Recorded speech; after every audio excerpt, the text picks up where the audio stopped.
आज प्रधानमंत्री नरेंद्र मोदी 75तम जन्मदिन। एही अवसर में आदि शक्ति शक्तिपीठ गंजाम जिलार इष्टदेवी मां तारा तारिणी मंदिर में प्रधानमंत्री नरेंद्र मोदी दीर्घायु कामना करी उत्तरोत्तर कामना करी षोडश उपचार पूजा सह अखंड दीपदान कर आमर ये पुरातन पीठ ये आज्ञा देखाई आमर वामदेव संहिता लिखे कुशुकल्या तटे देवी ताराख्या देवी तारिणी तारार आख्या पाई एठारे ताराताणी विराजमान होती वामदेव संहिता भी लिखाई आउर भी लिखाई ताराताणी दीभनी आविर्भूत सीता देवी लोत आविर्भूत ताराताणी आविर्भूत होती रामायण प्रधानमंत्री जन्मोत्सव विधिवत भाव में षोडशोपचार पूजा धूप दीप नैवेद्य पंचोपचार पूजा होगी माँ अभिषेक मुक्तक समस्त प्रकार पूजा पाठ पद्धति होगी प्रधानमंत्री उत्तरोत्तर उन्नति हो आउरी विश्वर मंगल काम से भी लगी पड़तु प्रचेषा आज भारत उन्नति हो।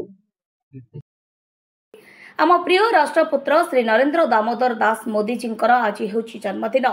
आज आम सिद्ध शक्तिपीठ में प्रधानमंत्री उत्तरोत्तर कामना करी दीर्घायु मनासी पूजा करिछु। आमे चाहूँ प्रधानमंत्री ब्रह्मपुर आग को आसबार कार्यक्रम रही तेणु से एठाकू मध्य आसी मां अपार करुणा लाभ करंतु बोली मां को सेवा तो बापी जना मंतव्य रखिछन्ते। बापू जना मो मां तारा तारिणी सिंह लगी सेवायत आज आज हूँ से पवित्र दिन जेहेतु आमर भारतर प्रधानमंत्री श्रीयुक्त नरेंद्र दामोदर मोदी जन्मदिन उत्सव आज ये परिप्रेक्षी आम समस्त सेवायत माने माँ पाखे दीर्घायु कामना करने सहित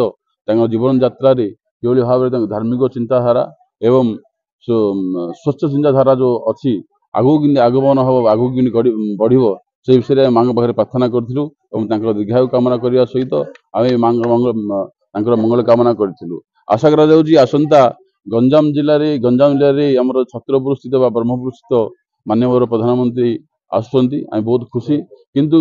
आम चाहूँ कि माँ तारातारिणी पीठ को सी आसतु माँ तारातारिणी दर्शन करने सहित भगवती आदिशक्ति आशीर्वाद नियतु एवं से आशीर्वाद नहीं समग्र भारत वर्षर सेवा करूँ। अखंड दीप प्रज्वलन होता एक दिन अखंड दीप प्रज्वलन होता एवं श्री बगलामुखी पूजा होता एवं माँ तारातारिणी जो जेहेतु आदिशक्ति पीठ विमला पाद खंडंच स्तन खंडंच तारातारिणी कामाख्या योनि खंडंच मुख खंडंच कालिका भारत वर्ष प्रमुख चारिगोटी आदिशक्ति पीठर तारातारिणी होती अन्यतम तेणुक से प्रत्येक मंदिर में आप गोटे देवी देखिए कि आमर दुईटा देवी अच्छा तारा और तारिणी तेणुक भव्य पूजा अनुष्ठित होता दीर्घायु कामना करने सहित जीवन यात्रा किभली शुभमय हम एवं सनातन धर्म कि रक्षा कर प्रचेषा चली आगू कि बढ़े से दिगरे माँ पाखे प्रार्थना कर। पुरुषोत्तमपुर सोनाली प्रधान को रिपोर्ट गंजाम समाचार।